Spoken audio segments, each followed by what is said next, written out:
మీరు ఎక్కువగా ప్లాంటేషన్ చేయడానికి ఇష్టపడతారు, అటువంటి కార్యక్రమాల్లో ముందుండి నడిపిస్తారు. సో మరి అది ఎందుకు ఎవరికి తెలియాలి అనుకోరు? ఎందుకంటే చాలా అభిమానులకి వాళ్ళని ఇన్స్పైరింగ్గా వాళ్ళు చూస్తే ఇన్స్పైర్ అవుతారు. మీరు రీసెంట్గా జీడిమెట్లో కావచ్చు, ఇలా చాలా ప్రాంతాల్లో ప్లాంటేషన్కి ఫస్ట్ ప్రిఫరెన్స్ ఇస్తారు. అది అందరికీ తెలిస్తే బాగుంటుంది కదా, ఎందుకు మరి అటువంటి ప్రచారాన్ని ఇష్టపడరు? ఎందుకంటే మిమ్మల్ని చూసి నలుగురు నేర్చుకుంటారు. నేను కొంతకాలం చేశారండి, ఫ్యాన్స్తో కూడా చేయించాను, బాగానే ఒక లెవెల్ చేయించాం. తర్వాత మళ్ళీ అవుట్ ఆఫ్ ట్రాక్ వెళ్ళిపోయాను నాకున్న అదర్ ఇష్యూస్ వల్ల. ఇప్పటికీ నా వరకు నేను చేయటంతో ఆగిపోయా. చేయాలని ఉంది నాకు ఇంకా మనసులో, ఇంకా నేనే చేయాల్సిన బాధ్యత నాకు ఉంది. సో ఫ్యాన్స్ అందరికీ తెలుసండి నా ఇది ఇతను గ్రీనరీ ఇష్టపడతాడని, నా కోసం చేస్తుంటారు ఫ్యాన్స్. స్తబ్దుగా అయిపోయా అటు వెళ్ళకుండా నాకున్న వన్ ఆఫ్ మై టార్గెట్స్లో అది కూడా ఉందండి. అయితే ఈ ప్లాంటేషనే కాకుండా రోజుకు ఒక 10 మంది భోజనం పెట్టడానికైనా సరే, లేకపోతే మనకు అనిపిస్తూ ఉంటుంది, ఇప్పుడు మీరే చెప్పారు సొసైటీలో పరిస్థితులు అనేది చూస్తుంటే కొంచెం బాధ కలుగుతుందని. దాన్ని నిర్మించడానికి ఇప్పుడు చిరంజీవి గారు అంటే బ్లడ్ బ్యాంక్ పెట్టారు, ఐ బ్యాంక్ పెట్టారు, సర్వీస్ జరుగుతోంది.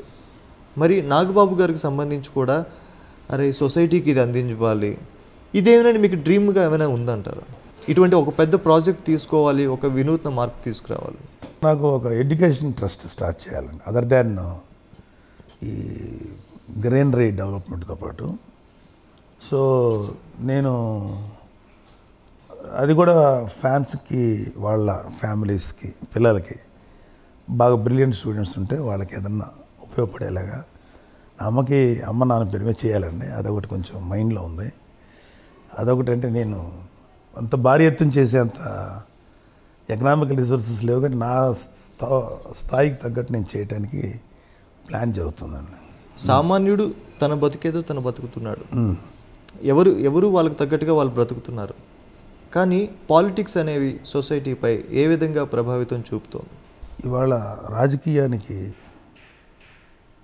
ఒక వ్యాపారం అయిపోయిందండి, ఎస్పెషల్లీ సర్టన్ కంట్రీస్. అందులో ఇండియా ఇలాంటి పెద్ద ప్రజాస్వామిక దేశం it's become a business.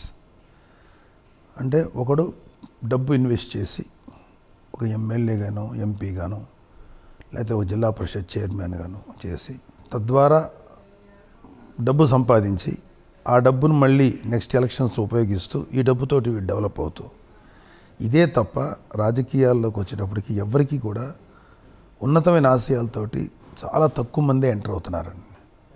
So ఎప్పుడైతే రాజకీయాల్లో ఇలాంటి ఆలోచన ధోరణి మొదలైందో, ఇది ఏమైపోయింది, జనాలకి ఈ రాజకీయ నాయకులు చేసే పనులు కరప్షన్, జనాలను కరప్ట్ చేయటం మొదలెట్టారు. ఓటుకి డబ్బులు ఇచ్చి, అది స్టార్ట్ చేసింది ప్రజలు కాదండి, రాజకీయ నాయకులు. వాళ్ళ ఆర్థిక సామాజిక పరిస్థితులను బట్టి వాళ్ళకి ఇవ్వటం. నో రాజకీయ నాయకుల చేతుల్లో నుంచి దాటిపోయేప్పుడు even middle class, above middle class వాళ్ళు కూడా ఇవాళ ఓటుకి డబ్బులు అడుగుతున్నారండి. సో వాళ్ళకేంటి, వీళ్ళేంటి చేస్తారా పెడతారా, వీళ్ళు ఏదైనా చేసేది ఉందా పెట్టేది ఉందా, ఇదే టైం కదా 10 రూపాయలు సంపాదించుకోవాలి. మా ఇంట్లో 10 ఓట్లు ఉన్నాయి, ఒక 2 ఓట్లు, ఒక 5, వాళ్ళు ఏంటంటే 10 అందరి దగ్గర డబ్బులు తీసుకొని పంచుకుంటున్నారండి. సో ఓటు యొక్క విలువ ఇది తెలియని జనాలు అయిపోయారు. సో ఇది చెడగొట్టింది ఎవరు అంటే పొలిటీషియన్స్.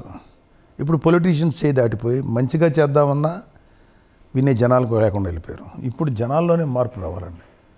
సో జనాల్లో మార్పు వస్తే మాత్రం డెఫినెట్గా పాలిటిక్స్ అనేది ఒక అద్భుతమైనటువంటి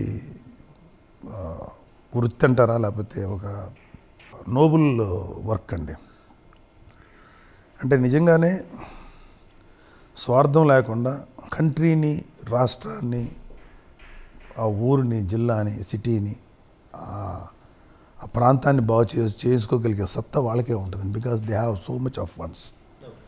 సో రాజకీయాన్ని అలా చూస్తే మాత్రం డెఫినెట్గా మంచి ఫ్యూచర్ ఉంటుందండి దేశానికి.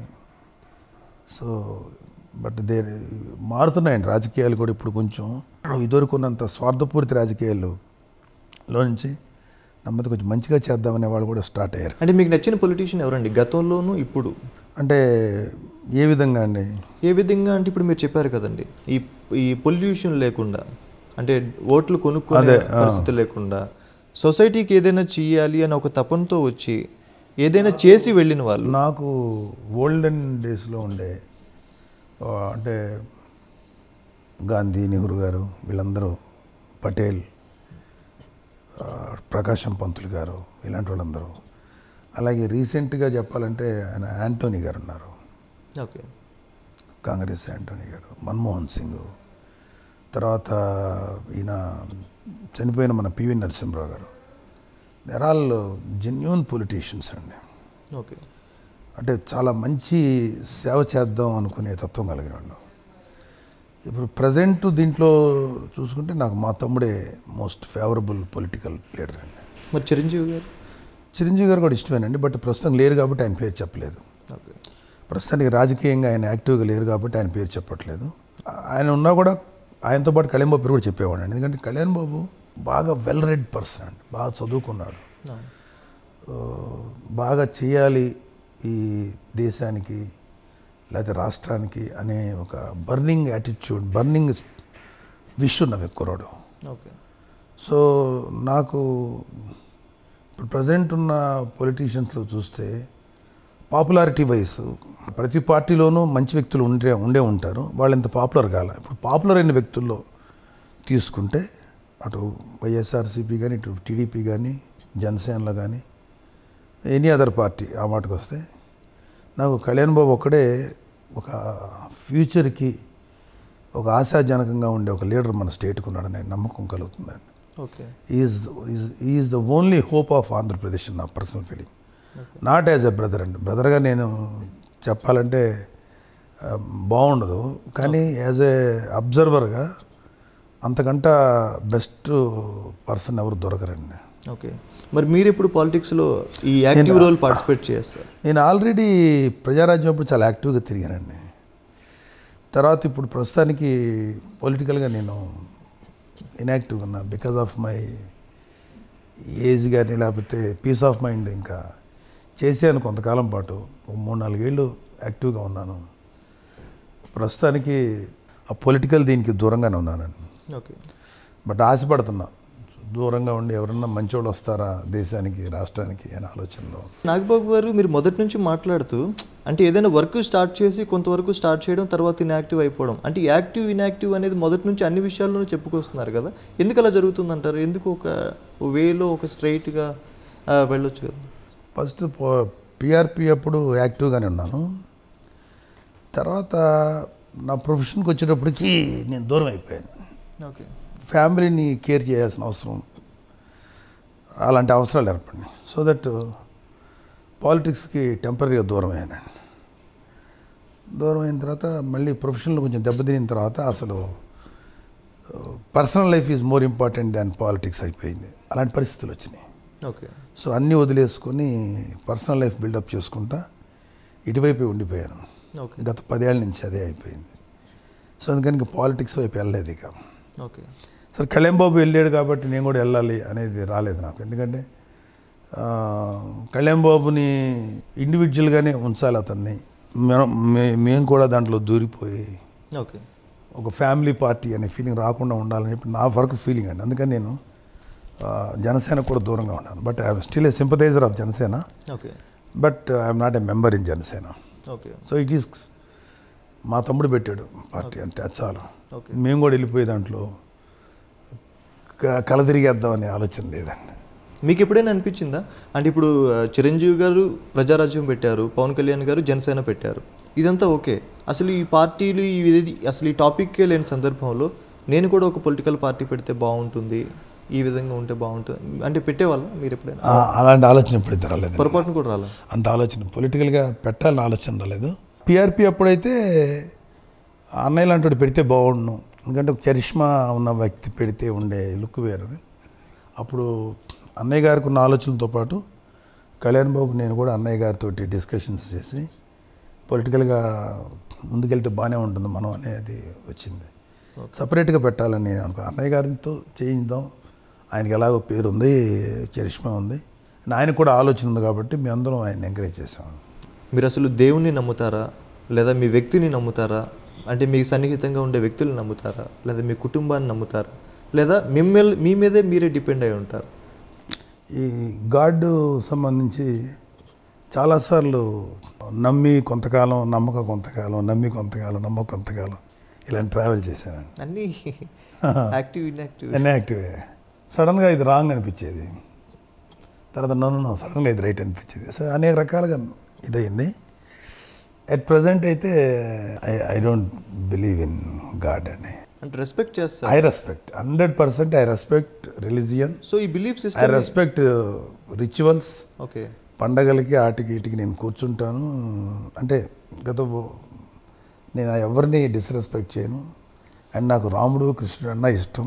బికాజ్ ఎందుకంటే I like them as great characters. Okay. వేరే రిలీజియన్స్ అన్న గౌరవం, కానీ నేను నమ్మను. నేను అలాగే నా నమ్మకాలని, నా దీన్ని ఎవరి మీద రుద్దను కూడా.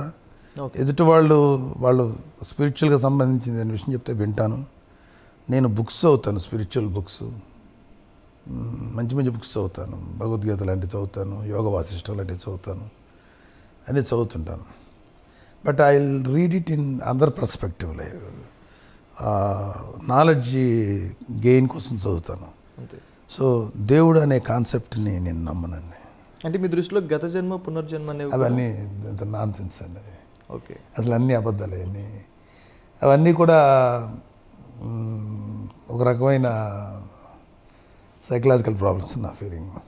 ఓకే. ఈ జన్మ, గత జన్మ లేవు. చిరంజీవి గారితో మీకున్న ఎమోషనల్ బాండింగ్, అంటే స్క్రీన్ ముందు అందరికీ తెలిసింది కాకుండా ఒక ఎమోషనల్ అటాచ్మెంట్ అనేది డెఫినెట్గా ఉంటుంది ఒక అన్నదమ్ములుగా. మీతో చిరంజీవి గారికి ఉండే ఎమోషనల్ అటాచ్మెంట్ ఏ విధంగా ఉంది? అలాగే పవన్ కళ్యాణ్ గారు కూడా. నాకు మా అన్న తమ్ముడితో పాటు మా ఇద్దరు చెల్లెళ్ళన్నా కూడా మాకు అది మా మదర్ వల్ల వచ్చిందండి, emotional bonding between brothers. Because మా అమ్మ మమ్మల్ని అలా చూసుకుంటుంది. ఆవిడకి పెద్ద చదువు, పెద్ద నాలెడ్జ్ లేకపోయినా ఆవిడ చూపించే ప్రేమ ఉంటుంది చూసారా, కల్మషాలు ఉండవండి. ఆ ప్రేమ మా అందరికీ ప్రాక్టికల్గా వచ్చింది. అలాగే అన్నయ్యకి నేనన్నా, నాకు అన్నయ్య అన్న, కళ్యాణ్ బాబుకి నేనన్నా, మా ముగ్గురికి ప్లస్ మా చెల్లెలిద్దరికి we have very strong bondage because of our mother అండి అండ్ మా ఫాదరు. సో మా అన్నయ్య అంటే నాకు చాలా విషయాల్లోనూ గౌరవం, ప్లస్ ఆయన మీద ఎందుకు గౌరవం అంటే రెస్పాన్సిబిలిటీ అండి. Is a very responsible person. మమ్మల్ని అందరినీ వాళ్ళ ఒక మంచి పొజిషన్లో మేము అందరం ఉన్నాం అని చెప్పుకోవడానికి మాకు ఈజ్ మూల పురుషుడు ఆయన. సో మనకు లైఫ్ ఎవరైతే ఇచ్చారో ఆ వ్యక్తి మీద అభిమానం ఉండటం అనేది ఇంకా వెరీ కామన్. అలాగే తమ్ముడు అంటే వాడు చిన్నప్పటి నుంచి వాడి వ్యక్తిత్వం నాకు చాలా ఇష్టం అండి. వెరీ ట్రూ నేచర్ క్యారెక్టర్, చాలా ట్రూ నేచర్ ఉన్నవాడు, మంచివాడు. ఎవరికైనా సహాయం చేసేటప్పుడు కుడి చేతితో చేసే సహాయం ఎడం చేతి కూడా తెలియకూడదు అనుకునే టైప్ ఆఫ్ మనిషి. ఏ బిల్డప్స్ లేకుండా, ఎటువంటివి లేకుండా కామ్గా ఇచ్చి వెళ్ళిపోతుంటాడు. And very well knowledged, well read man. వాడు ఒక రకంగా చెప్పాలంటే చాలా పుస్తకాలు నాకు ఆడు గురువులు అంటాడు. చదువు విషయంలో నాకు చాలా పుస్తకాలు నేర్పించి ఇచ్చాడు. వాడు ఇచ్చిన పుస్తకాల వల్ల నేను చాలా వరకు నేర్చుకొని నా వ్యక్తిత్వాన్ని మార్చుకున్న సందర్భాలు ఉన్నాయి. ఆ విధంగా చెప్పాలంటే తమ్ముడు అంటే చాలా ఇష్టం. ఇంకా మా చెల్లెళ్ళు అంటే ఇంకా అసలు జస్ట్ లైక్ మీ ఐదుగురు ఒక చోటు కూర్చుంటే ప్రపంచాన్ని అంతే మర్చిపోతాం. ఇంకెవరికి ఎవరికి సంబంధం ఉండదు. అంత ఎంజాయ్ చేస్తాం. సో పవన్ కళ్యాణ్ గారితో కూడా సేమ్ అదే. ఇంకా కళ్యాణ్ బాబుతో అయితే బాగా క్లోజ్ అండి. కళ్యాణ్ బాబు నేను బాగా ఇదిగా ఉంటాం. ఓకే. అసలు మీరు నమ్మే జీవిత సూత్రం ఏదైనా ఉందా? అసలు నమ్ముతారా, నమ్మరా? ఇవాళ గడిస్తే చాలు, లేకపోతే ఈరోజు అయిపోతే చాలు అనుకుంటారా? లేదా ఒక లక్ష్యం, ఒక టార్గెట్, జీవిత సూత్రం, ఒక ఫార్ములా అంటే అలా కాదు. ఒక మనిషి పవర్ఫుల్గా అవ్వటం, లేకపోతే ఒక మంచి పొజిషన్ రావడానికి ప్రయత్నించడం, లేకపోతే ఏదైనా సాధించాలని కోరుకోవడం తప్పేం కాదండి. అలా అని చెప్పేసి సాధించలేకపోవటం కూడా తప్పు కూడా కాదు. సో నాకు తెలిసినంత వరకు హ్యూమన్ మనిషిగా పుట్టడమే ఒక గొప్ప వరం. మనిషిగా జన్మించడం అనేది ఒక గొప్ప వరం. బికాస్ పంచేంద్రియాలు పనిచేస్తుంటాయి వాడికి. తర్వాత మనిషికి ఇన్స్టింక్ట్స్, కామ క్రోధాలు, అలాగే అంటే ఆహార నిద్ర భయం 5 ఆలోచన ఇన్ని మనిషికే ఉన్నాయండి. 4 జంతువులకు ఉన్నా 5వది మనిషికి ఉంది. సో మోర్ అవేర్నెస్ ఉన్నటువంటి బుద్ధిజీవి మనిషి. సో ఇలాంటి జన్మ రావటం అనేది చాలా అదృష్టం. ఇది చాలు కదా ఒక మనిషికి చెప్పుకోవటం, సంతోషపడటానికి, గొప్పగా ఫీల్ అవటానికి. సో అంటే ఒక ఫార్ములా లేదు, నో ఫార్ములా, బట్ ఉన్నంత వరకు హ్యాపీగా ఉండాలి, హ్యాపీగా ఉంచాలి. అంతే. మనం ఏదో సాధించలేకపోయామనే బాధ అక్కర్లా. నీ బాధ్యతలు నువ్వు నెరవేర్చగలిగేవా లేదా అంతవరకు చాలండి. ఓకే. నాగబాబు గారు, మీకు ఇష్టమైన కలర్ ఏంటండి? Sky blue. ఎందుకండి? చాలా ప్లెజెంట్గా ఉంటుంది ఆ ఫీలింగ్. ఓకే. మీకు ఇష్టమైన నెంబర్? 8ని కనెక్ట్ అవుతుంటుంది నాకు. ఓకే. ఎందుకండి? తెలీదు. ఓకే. మీకు ఇష్టమైన ఫుడ్? ఇదివరకంతా నాన్ వెజిటేరియన్ బాగా తినేవాడండి. ఇప్పుడు టోటల్ వెజిటేరియన్గా మారిపోయాను. ఓకే. ఎందుకని? Somewhere I don't want eat non vegetarian. మన నాలికి రుచి కోసం ఇంకొక జీవరాశిని చంపి తినాలి.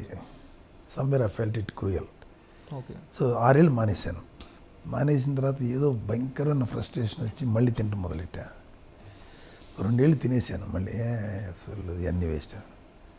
మళ్ళీ సడన్ రియలైజేషన్, తప్పు చేశాను కదా, మానేసినట్టుండాలి కదా, మళ్ళీ మొదలెట్టానేంటి అని చెప్పేసి టోటల్గా మళ్ళీ మానేశాను.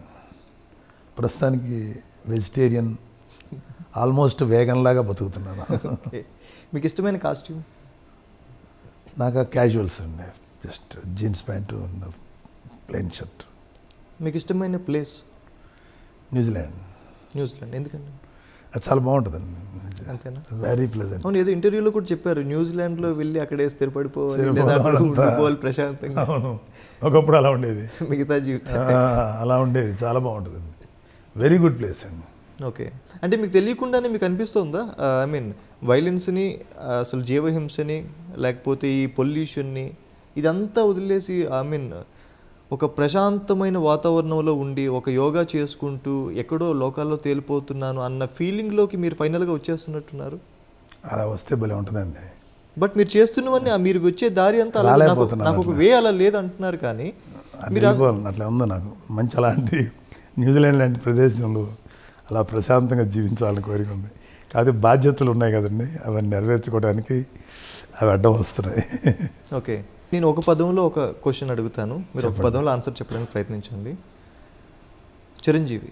More very responsible, lovable brother. Pawan Kalyan.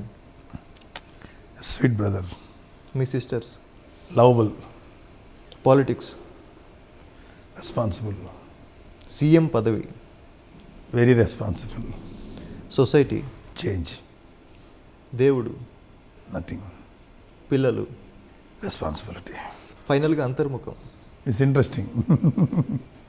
బాగుంది మీతో ఈ టేప్ ఆఫ్ ఇంటర్ ఎప్పుడు చేయలేదు. అవునా sir? I'm enjoying. Okay, right. Thank you Nagababu గారు. మీరు ఏదైతే లక్ష్యాలు అనుకుంటున్నారో, ఏవైతే టార్గెట్స్ ఉన్నాయో, ప్లాంటేషన్ని, ఈ ప్రపంచాన్ని గ్రీనరీగా ఉంచాలని ఏదైతే కోరిక ఉందో, లేదా న్యూజిలాండ్లో వెళ్ళి ఒక ప్రశాంతమైన మిగతా జీవితాన్ని గడపాలనుకుంటున్నారు, అంతకుముందు ఈ రెస్పాన్సిబిలిటీస్ ఏవైతే ఉన్నాయో వీటన్నింటినీ నిర్వర్తించాలనుకుంటున్నారు, ముఖ్యంగా మానసికంగా ఆరోగ్యంగా ఉండి అది నలుగురికి పంచాలనుకుంటున్నారు, నలుగురికి భోజనం పెట్టే పరిస్థితి ఆ స్థాయిలో ఎప్పుడూ ఉండి మనల్ని ఆదరించే వాళ్ళని వదులుకోకుండా అందరినీ కలుపుకుని ఒక ఆరోగ్యకరమైన వాతావరణాన్ని అందించాలి ఏదైతే అనుకుంటున్నారో అవన్నీ నెరవేరాలని, మీ లైఫ్ ఎప్పుడూ హ్యాపీగా ఉండాలని, మీ వ్యక్తిత్వం, వ్యక్తిగా కాదు మీ వ్యక్తిత్వం ఎంతోమందికి ఆదర్శంగా మారి వాళ్ళ కుటుంబాలకు ఒక తోడుగా, ఈ సొసైటీకి ఒక అండగా నిలవాలని మేము కోరుకుంటున్నాం. Thank you sir. Thank you. నమస్కారం అండి. థ్యాంక్ యూ వెరీ మచ్ అండి. Please subscribe new waves. ఇలాంటి మరిన్ని మంచి వీడియోలు కావాలని కోరుకుంటున్నారా? అయితే పక్కనే ఉన్న గంట సింబల్ను క్లిక్ చేయండి. అలాగే సబ్స్క్రైబ్ చేయండి.